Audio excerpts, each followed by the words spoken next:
غیرت ایمان یہ ہے جو غیر اللہ کے نام کی چیز ہے، وہ 11ویں کا دودھ ہو، وہ بی بی فاطمہ کی سن کے ہو، وہ کسی حضرت کے دربار پر تقسیم ہونے والا دودھ ہو، کہو یہ غیر اللہ کے نام پر ہے، سور سے زیادہ حرام ہے۔ وہ کسی حضرت کے دربار پر تقسیم ہونے والا دودھ ہو، کہو یہ غیر اللہ کے نام پر ہے، سور سے زیادہ حرام ہے۔ اہل توحید اس کو قبول۔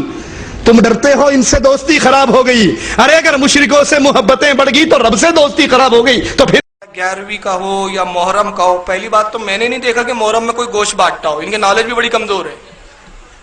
محرم میں گوشت بانٹتے ہوئے نہیں دیکھا، البتہ شربت بانٹتے ہوئے دیکھا ہے میں نے محرم کے موقع پر، کھچڑا دیکھا ہے بانٹتے ہوئے، چلو بالفرض گوشت بھی بانٹ دیتا ہے کوئی، تو اب گوشت بانٹتے ہیں محرم میں یا 11ویں کا کھانا، تو یہ سب سور سے زیادہ حرام ہے۔ اب میں آپ کو بتاتا ہوں کہ 11ویں ہے کیا، فاتحہ ہے، اور فاتحہ کا ثبوت تو حدیث میں ہے بھائی، میں اس کے لیے صرف حدیث پیش کروں گا، پر پھر مسلسل بیانات آئیں گے انشاءاللہ دلائل کے ساتھ۔ انس ابن مالک رضی اللہ تعالیٰ عنہ اس حدیث کے راوی ہیں، تو کہتے ہیں حضرت انس ابن مالک کہ میری والدہ ام سلیم نے، حضرت انس کی والدہ نے گھی لیا اور کچھ آٹے کو جو ہے ملیدہ جیسا بنا لیا جاتا ہے، اس میں گھی ملا دیا اور ایک پیالے میں رکھ کے کہا کہ یہ رسول اللہ کے پاس لے جاؤ، اور سرکار سے کہنا کہ یا رسول اللہ یہ ام سلیم کی جانب سے ہے۔ اور ایک روایت اس میں یہ ہے کہ حضرت ابراہیم جو رسول اللہ کے بیٹے تھے ان کا انتقال ہو گیا تھا، ان کے انتقال کے 40 دن کے بعد یہ واقعہ پیش آیا، تو ام سلیم نے کہا کہ رسول اللہ کو دے دینا اور کہنا کہ یہ آپ کے بیٹے ابراہیم کے لیے ہے۔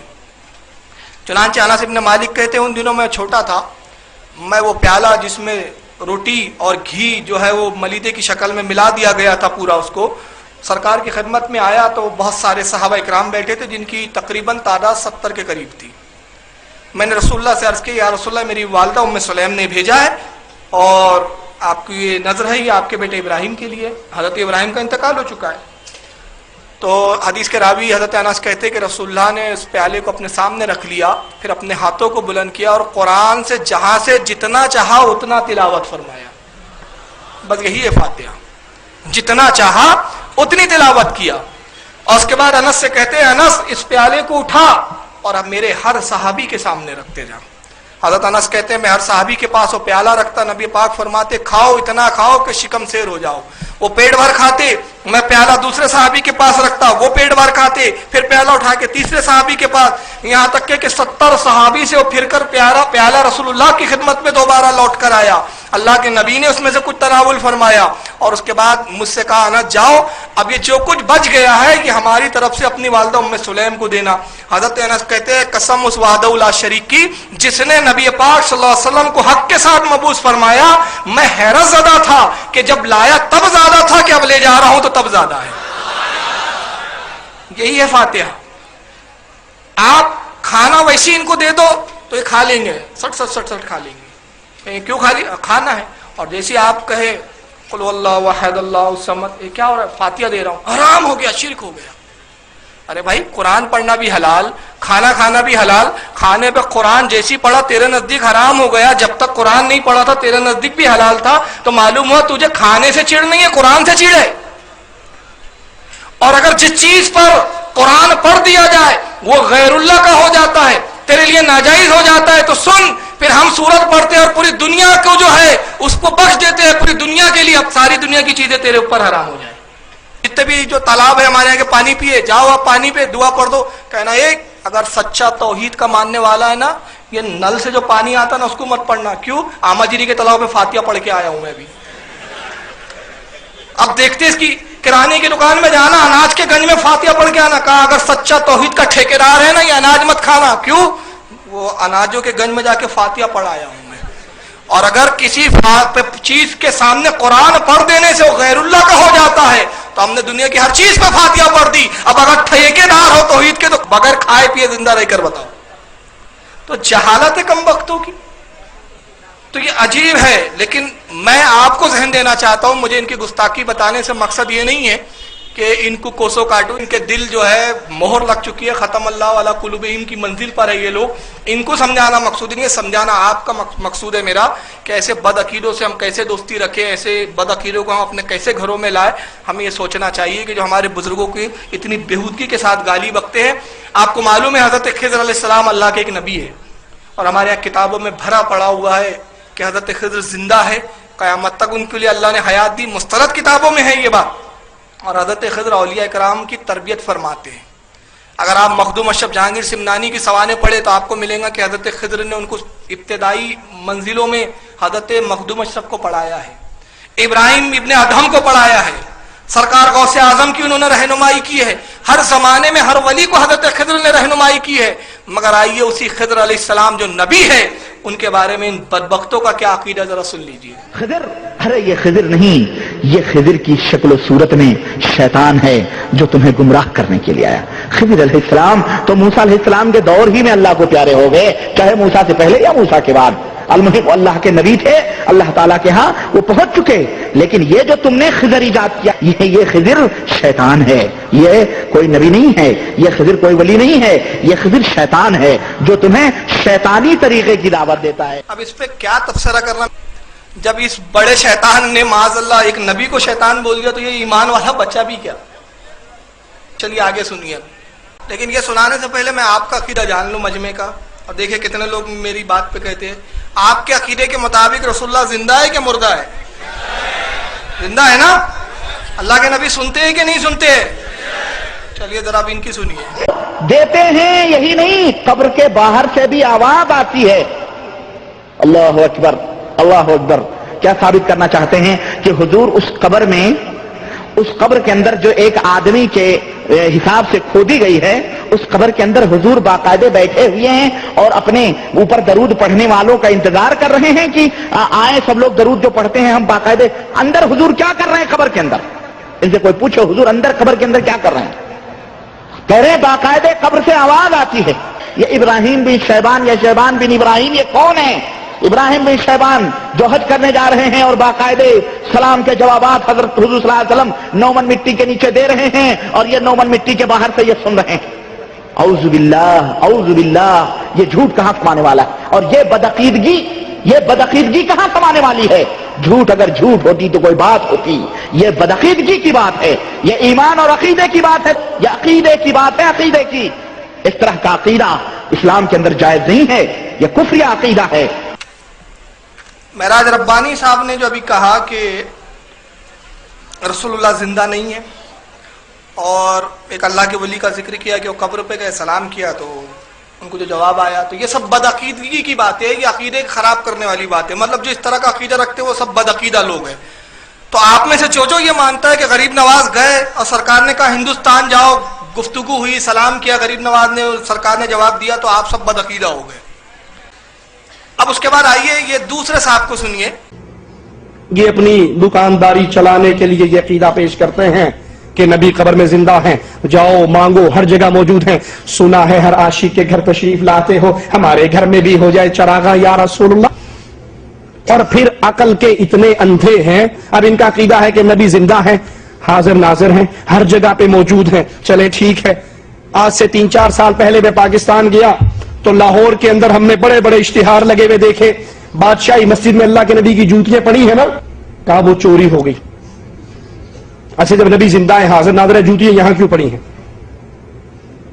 نبی زندہ ہے, حاضر ناظر ہیں, چلتے پھرتے ہیں, ہر جگہ موجود ہے, جوتیاں تمہارے پاس کیوں پڑی ہوئی ہیں؟ یہ پگڑی آپ کی آپ کے پاس کیوں پڑی ہے؟ یہ عصا آپ کا آپ کے پاس کیوں پڑا ہے؟ تو نبی کے پاس ہونا چاہیے. ادھر کہتے ہو رسول اللہ صلی اللہ علیہ وسلم مختار کل ہیں. کیا عجیب ڈرامہ بازی ہے, کیا عجیب ڈرامہ بازی ہے. اب اس کے بعد آئیے یہ دوسرے صاحب کو سنیے.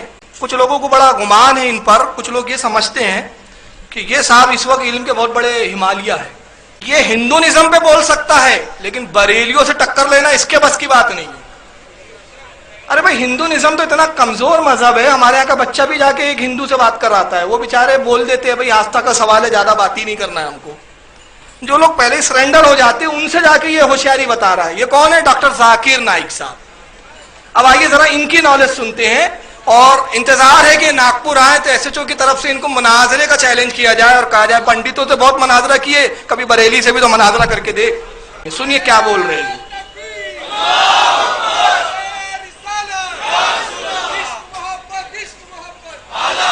یہ جو کہا جاتا ہے کہ نبی کے حوالے سے, نبی کے حوالے سے نبی کے صدقے ہمیں یہ چیز دے, وہ بھی غلط ہے. اگر آپ محمد صلی اللہ علیہ وسلم کے صدقے سے بھی مانگتے بالکل غلط ہے. اگر آپ پڑھیں گے حدیث دعا ایک حدیث ہے محمد صلی اللہ علیہ وسلم آخرت کے دن کے اوپر ہی will be the one to intercede. تو آخرت کے دن پہ جب اللہ تعالیٰ اسے اجازت دیں گے تو آپ اس ٹائم مانگ سکتے, ادھر نہیں. کم از کم 25 آیتیں. شفا مطلب سفارش, وسیلہ حرام ہے. 2 آیت میں لکھا ہوا ہے صرف ان کو اجازت ہے جو اللہ تعالیٰ آخرت میں ان کو اجازت دیں گے, وہ محمد صلی اللہ علیہ وسلم آخرت میں. آج کی تاریخ میں ہم محمد صلی اللہ علیہ وسلم سے بھی نہیں مانگ سکتے.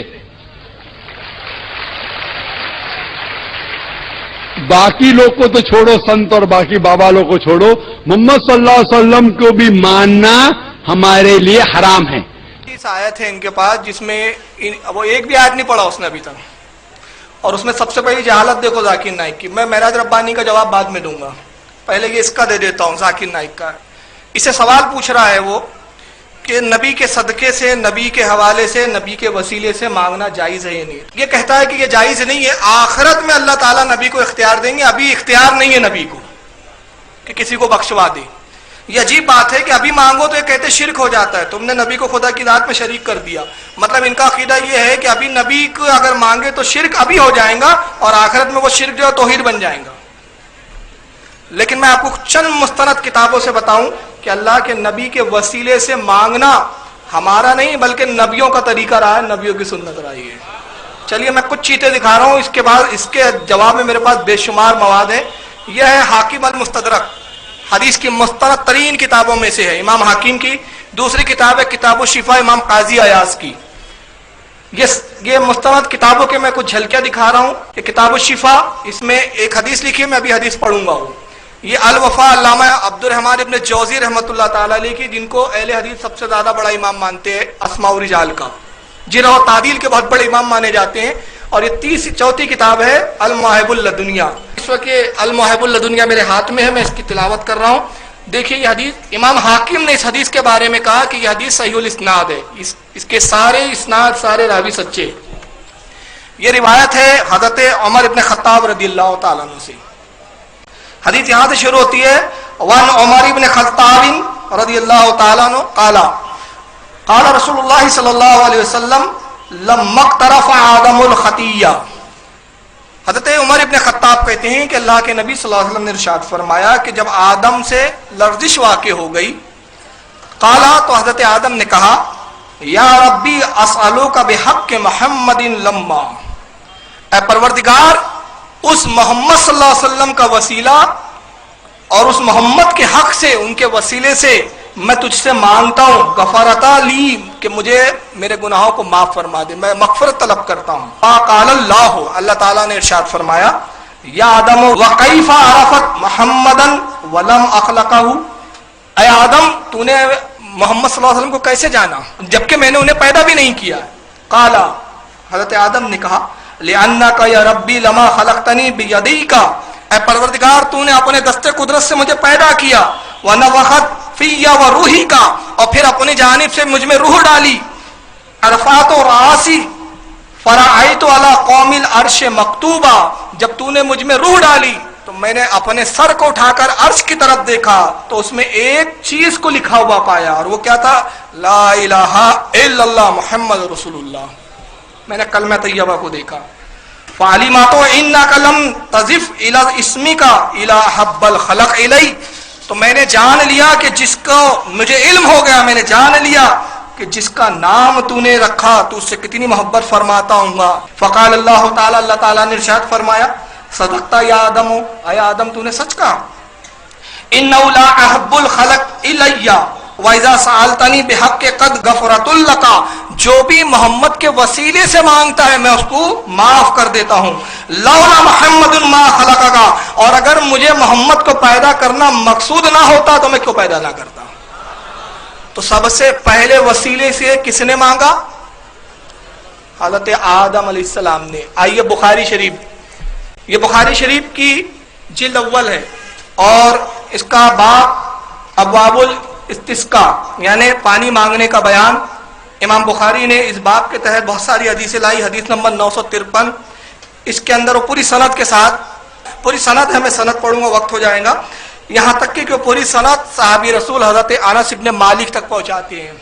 کہتے ہیں کہ انس ابن مالک رضی اللہ تعالیٰ عنہ، حضرت انس ابن مالک روایت کرتے ہیں ان عمر ابن خطاب رضی اللہ تعالیٰ عنہ کان اذا کہت تسقى بالعباس ابن ابی مطلب رضی اللہ تعالیٰ عنہ، کہتے کہ حضرت عمر کے دور خلافت میں جب قحط پڑ جاتا تو حضرت عمر حضرت عباس کو لے کر آتے، حضرت عباس کو ساتھ میں لے لیتے، اور فقالا پھر وہ یوں کہتے اللہم انا کنا نتوسل الیک بنبینا صلی اللہ علیہ وسلم فتسقینا، کہتے ہیں پروردگار جب تیرا نبی ہم میں بظاہر موجود تھا تو ہم تیرے نبی کے وسیلے سے دعا مانگا کرتے تھے، مطلب صحابہ کرام نبی کے وسیلے سے دعا مانگا کرتے تھے، ہم تیرے نبی سے وسیلہ طلب کرتے تیری بارگاہ میں اور تو ہمیں پانی عطا کر دیتا، وَإِنَّا نَتَوَسَّلُ إِلَيْكَ بِأَمِّ النَّبِيِّينَ، اے رب کائنات اب ہم تیرے نبی کے چچا کو وسیلہ بناتے تیری بارگاہ میں، فَاسْقِينَا تو ہم پر پانی برسا دے، قالا راوی حضرت انس کہتے ہیں کہ فَيَسْقَ، اور جیسی یہ دعا کر کے ختم ہوتی اللہ تعالیٰ بارش نازل فرما دیتا۔ یعنی حضرت عمر جیسا جلیل و قدر صحابی بھی جو ہے وسیلہ طلب کیا کرتا تھا۔ یہاں وہابی ایک دھوکہ دیتے ہیں، میں بات عرض کرتا چلوں، اور دھوکہ یہ دیا جاتا ہے کہ معاذ اللہ ثم معاذ اللہ نبی پاک صلی اللہ علیہ وسلم تو مر گئے، تو آج جب زندہ تھے تب وسیلہ مانگنا صحیح تھا، اب مانگنا جائز نہیں ہے۔ اگر مردے سے مانگنا جائز ہوتا تو حضرت عمر عباس کا وسیلہ کیوں طلب کرتے، رسول اللہ کا کیوں نہیں کیا؟ تو اس کا جواب مختصر جو ہمارے علماء نے دیا وہ یہ ہے کہ ہمارے علماء فرماتے ہیں کہ حضرت عمر چاہتے تو نبی کا وسیلہ دے سکتے تھے، لیکن آپ نے حضرت عباس کا وسیلہ اس لیے پیش کیا کہ حضرت عمر جانتے تھے کہ ایک ایسی قوم آئیں گی جو اولیاء کے وسیلے کی منکر ہوں گی، تو چنانچہ آپ نے حضرت عباس کا وسیلہ پیش کر کے یہ ذہن دیا کہ غیر نبی سے بھی وسیلہ طلب کیا جا سکتا ہے۔ یہ ہے اس کا مقصد کہ صرف وسیلہ نبی کا نہیں غیر نبی کا بھی۔ آئیے ایک چیز اور دکھاؤں، یہ تفسیر ابن کثیر آپ کے سامنے ہے بھی، یہ تفسیر ابن کثیر کے مصنف جو ہے ابن کثیر علامہ ابن تیمیہ کے شاگرد کہے جاتے ہیں، اور اہل حدیث جماعت بہت مانتی ہے، کتاب بھی اہل حدیث سے چھپی ہے، پاکستان سے لاہور سے کتاب بلوائی ہے میں نے، یہ پاکستان سے چھپی ہوئی ہے ان کی۔ ابن کثیر میں ایک روایت ہے، میں ابھی روایت پڑھوں گا، اس کے بعد یہ دوسری ایک کتاب ہے تفسیر نصفی جس کو تفسیر مدارک بھی کہتے ہیں، یہ اس وقت ہاتھ میں میں اسی سے پڑھوں گا۔ یہ تفسیر جلالین ہے، یہ امام جلال الدین سیوطی رحمۃ اللہ تعالیٰ علیہ کی تفسیر ہے، عربی زبان میں مدارس میں پڑھائی جاتی ہے۔ یہ 3 تفاسیر میں اور اس کے علاوہ 12 تفاسیر اور حدیث کے حوالے اس حدیث کے تحت میرے پاس موجود ہے۔ میں فی الحال 3 تفاسیر کے حوالے سے ایک روایت پیش کر رہا ہوں کہ بعد وصال نبی بھی مانگنا جائز ہے۔ چنانچہ امام نصفی رحمۃ اللہ تعالیٰ علیہ تفسیر مدارک میں، جس کو تفسیر نصفی بھی کہتے ہیں، جلد اول ہے اس کی، صفحہ نمبر 234 قرآن عظیم کی تفسیر ہے عربی زبان میں۔ قرآن میں اللہ تعالیٰ نے ارشاد فرمایا وَلَوْ أَنَّهُمْ إِذْ ظَلَمُوا أَنفُسَهُمْ جَاءُوكَ، اے ایمان والو، اے لوگو جب تم گناہ کرو تو ہمارے نبی کی بارگاہ میں چلے جایا کرو، ہمارے نبی کی بارگاہ میں آیا کرو۔ اس آیت کی تفسیر میں امام نصفی ایک حدیث نقل کرتے ہیں، کہتے ہیں کہ جاء عربی بعد دفنہ علیہ السلام، ایک عربی رسول اللہ کے وصال کے بعد، دفن کے بعد آیا، فَرَمِی بِنَفْسِهِ عَلَىٰ قَبْرِهِ، اور اس نے اپنے آپ کو قبر پر گرا دیا رسول اللہ کے، وَحَيْثُ مِن تُرَابُ عَلَىٰ رَأْسِهِ، تو اس نے قبر مبارک رسول اللہ کی قبر کی مٹی کو اپنے سر پہ ڈالنے لگا، وَقَالَ، پھر اس کے بعد اس نے کہا یا رسول اللہ۔ میں یہاں ایک بات رک کے کہنا چاہتا ہوں کہ وصال کے بعد یا رسول اللہ کہنا یہ صحابہ کی سنت ہے۔ جو لوگ کہتے ہیں کہ جو زندہ ہو سن سکتا ہو اسی کو یا رسول اللہ پکار سکتے ہیں، یہ حدیث بتا رہی ہے کہ بعد وصال نبی بھی یا رسول اللہ کہنا جائز ہے۔ تو اس شخص نے کہا وقال یا رسول اللہ، قلت فسمعنا وقال فیما انزل علیک، اے اللہ کے نبی آپ نے جو کچھ کہا جو آپ پر نازل ہوا اور ہم نے اس کو سنا، اور وہ یہ کہ آپ کے رب نے یہ فرمایا ہے وَلَوْ أَنَّهُمْ إِذْ ظَلَمُوا أَنفُسَهُمْ، آخری آیت تک اس نے پوری آیت تلاوت پڑھی کہ قرآن میں اللہ نے آپ کے رب نے فرمایا کہ اے اللہ کے بندو جب تم گناہ کر لو تو میرے نبی کی بارگاہ میں آ جاؤ۔ تو وہ کہتا ہے وَقَدْ ظَلَمْتُ نَفْسِي، اے اللہ کے نبی میں نے اپنی جان پہ ظلم کیا، اپنے نفس پر ظلم کیا کہ میں نے گناہ کیا۔ وَجِئْتُكَ أَسْتَغْفِرُ اللَّهَ مِنْ ذَنبِي، اور میں اپنے گناہوں سے مغفرت طلب کرتا ہوں، فَاسْتَغْفِرْ لِي مِنْ رَبِّي، اور آپ بھی رب سے میرے لیے مغفرت طلب کیجئے. اس کے راوی کہتے ہیں فندا، پس ہم نے ایک آواز سنی. کہاں سے سنی؟ من قبر ہی، رسول اللہ کی قبر سے آواز سنی کہ اللہ کے نبی نے ارشاد فرمایا قد غفر لکا، جا تجھے بخش دیا گیا ہے. اور ڈاکٹر ذاکر نائک صاحب کہتے کم از کم 25 آیتیں. کون سی آیتیں؟ وہ ہم کو بھی تو سناؤ بھائی. کب سناؤں گے؟ تو یہ وسیلے کے قائل نہیں، یہ نبی کے مردہ ہونے کے قائل. اور یہی نہیں بلکہ ان کی دیدہ دہنی تو یہ ہے کہ انہوں نے صحابہ کرام کے مزاروں کو بھی ڈھایا. اور آج ان کی پلاننگ یہ ہے، بہت پہلے کا میرے پاس ایک کٹنگ بھی رکھی ہوئی ہے جس میں ایران کے ایک سفیر نے بیان دیا تھا. ایک سعودیہ کی خفیہ میٹنگ میں وہ تھے اور وہ پورے اخبارات میں نشر ہوا تھا. یہ آج سے تقریباً 5 سال پہلے کا وہ اخبار ہے. اس نے بیان یہ دیا تھا کہ قبروں کو ڈھا دینا اسلام کا حکم ہے، لہذا ہندوستان میں بہت شرک پھیل رہا ہے تو ہم ہندوستان اور پاکستان کی قبروں کو ڈھائیں گے. اور اس میں انہوں نے ایک لسٹ بنائی تھی، اس میں پہلا نام انہوں نے تاج محل کا رکھا تھا. پتہ نہیں تاج محل میں ممتاز کی قبروں کو ولی کی قبر سمجھ رہے تھے کیا، اللہ جانے. تو اس میں غریب نواز کی بھی قبر کا تھا، اس میں داتا گنج بخش لاہوری کا بھی تھا. اب تک یہ ساری باتیں جو ہے یہ چھپی چھپائی تھی. ہمارے علماء کہا کرتے تھے یہ آتنکوادی لوگ ہیں، ہماری قوم نہیں مانتی تھی، مگر اب ان کے نیٹ پر خود بیان آنے لگے. اور جو لاہور سے اٹھ کر سری نگر میں لڑنے کے لیے جا رہا ہے اور وہ کہتا ہے میں تو توحید کے لیے لڑ رہا ہوں، تو اس کو پوچھو تجھے لاہور میں حجویری کا دربار نظر نہیں آتا؟ تجھے لاہور میں گھوڑے شاہ کا دربار نظر نہیں آتا؟ لاہور میں پھیلتا ہوا شرک اور کفر نظر نہیں آتا؟ اپنے گھر میں آگ لگی ہے، کسی کی جھوپڑی کی آگ بجھانے جا رہا تو وہ کشمیر میں مرے، افغانستان میں مرے، عراق میں مرے، جہاں مرضی مر جائے. یا علی مدد کرنے والا مرے گا تو سیدھا جہنم میں، یا علی مدد کرنے والا مرے گا تو سیدھا جہنم میں. غریب نواز کا بندہ مرے گا تو جہنم میں. انہوں نے جو جنت البقیع ڈھایا، صحابہ کی قبروں کو ڈھا کے جو بے حرمتیاں کی، اس پر یہ آج شرمندہ نہیں ہے بلکہ یہ فخر کر رہے ہیں. اور جنہوں نے ان مقدس صحابیوں کی قبروں کو ڈھا دیا تھا ان کو رحمت اللہ علیہ اور اپنا امام بتاتے ہوئے نظر آ رہے ہیں. چنانچہ یہ خبیث توصیف الرحمان اس تعلق سے کیا کہتا ہے ذرا اس کا. اگر اسلامی حکومت ہو اور موحدوں کے ہاتھ میں حکومت آ جائے تو یہ دھرتی کبھی بھی ان قبروں کے ساتھ نہیں رہ سکتی. اس دھرتی کو پاک کر دیا جاتا ہے. اللہ رحمت کرے محمد بن عبد الوہاب نجدی رحمت اللہ علیہ پر، جنہوں نے لا الہ الا اللہ کے آوازے کو اس پاک سرزمین سعودی عرب سے بلند کیا. محمد بن سعود سے اللہ راضی ہو رحمہ اللہ، انہوں نے امام محمد کا ساتھ دیا. اور یہ دھرتی جہاں پر دربار لسوڑی شاہ، پھسوڑی شاہ، ایٹ شاہ، کاما والی سرکار کے نہیں تھے، جہاں زید بن خطاب کا قبہ تھا، جہاں خدیجہ کے دربار تھے، جہاں صحابہ کی قبریں تھی، ان سارے درباروں سے اس دھرتی کو پاک کر کے، جہاں خدیجہ کے دربار تھے، جہاں صحابہ کی قبریں تھی، ان سارے درباروں سے اس دھرتی کو پاک کر کے یہاں ایک اللہ کے گھر کو چھوڑا گیا. اور اعلان کیا گیا لوگوں یہ پیشانی جھک سکتی ہے تو عرش والے کے سامنے، اور بندے کی پیشانی بندے کے سامنے نہیں جھکا کرتی. اللہ رحمت کرے امام عبدالعزیز آل سعود رحمت اللہ علیہ پر، جس نے ایک بار پھر اس دھرتی کو شرک سے پاک کیا.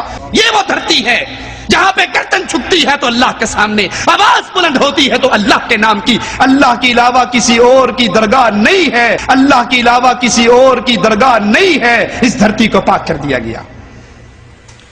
اور جنت البقیع کیا ہے پتہ ہے آپ کو؟ جنت البقیع کے بارے میں 2 باتیں بتا دوں. پہلی بات تو یہ ہے کہ حدیث پاک میں ہے کہ اللہ کے نبی فرماتے ہیں کہ جنت البقیع میں جو دفن ہو جائے اللہ نے اس کے لیے مغفرت کا واجب فرما دیے، اس سے حساب ہوگا نہ کتاب ہوگا. یہ جنت البقیع کا مقام ہے. اور وہاں پر علماء کرام نے لکھا تقریباً 7,000 یا اس سے بھی بڑی کئی تعدادیں آئی ہے صحابہ کرام کی تقریباً وہاں قبر ہے. ایسی قبر کو ڈھایا انہوں نے. اب اس کے بعد اس کے جملے جو آپ نے غور نہیں کیا، وہ کہتا ہے عبد الوہاب نجدی نے یہاں کی تمام قبروں کو ڈھا کر اس سرزمین کو پاک کر دیا ہے. یعنی معاذ اللہ یہ قبریں تھی تو وہ جگہ ناپاک تھی، اور جب یہ ڈھایا گیا تو یہ جگہ پاک ہو گئی. تو جو ہمارے صحابہ کو ناپاک کہے وہ کتنے خبیث اور کتنے بڑے کمینے ہوں گے وہ لوگ. پھر سے سن لے ایک بار اس کا جملہ. جہاں خدیجہ کے دربار تھے، جہاں صحابہ کی قبریں تھی، ان سارے درباروں سے اس دھرتی کو پاک کر کے. بہرحال یہ ان کے مکروہ چہرے ہیں آپ کے سامنے. کلپیں بہت ہے، گستاخیاں بہت ہے، جتنا دکھاؤ اتنا کم ہے. اس لیے کہ یہ سارے مواد ایس ایچ او کے ممبران جو ہے تقریباً 3 سال سے جمع کر رہے ہیں. اور یہ جو کچھ میں نے دکھایا یہ سمجھ لیجئے پورے گنج میں کچھ چاول تھے، کچھ دانے تھے. یہ تو میں نے صرف وہی گستاخیاں آپ کو دکھائی جو بزرگان دین کے تعلق سے انہوں نے کی. رسول اللہ کے بارے میں جو گستاخیاں ہیں، اللہ کے بارے میں جو گستاخیاں ہیں، اگر وہ بتانا ہو تو اس کے لیے ایک مسلسل پروگرام کی ضرورت ہے. آج ایسے جو ان کے جوابات دے رہی ہے الحمدللہ، تقریباً 6 مہینے سے ہم لوگ نیٹ پر کام کر رہے ہیں، اور میں اگر وہ دکھاؤں کہ ان کی کلپوں میں جو ہم نے جوابات دیے تو میں سمجھتا ہوں جتنا پروگرام ابھی آپ نے سنا ہے اتنے وقت کا 3 پروگرام چاہیے تو میں اپنا کام دکھا پاؤں گا آپ کو. اللہ تعالیٰ سے دعا ہے کہ مالک کائنات تمام سنی مسلمانوں کو ایمان و عقیدے پہ قائم و دائم رکھے. وما علینا الا البلاغ المبین. صلاۃ والسلام کے لیے کھڑے ہو جائیں. احسن منك لم تر قط عيني واجمل منك لم تلد النساء خلقت مبرأ من كل عيب كأنك قد خلقت كما تشاء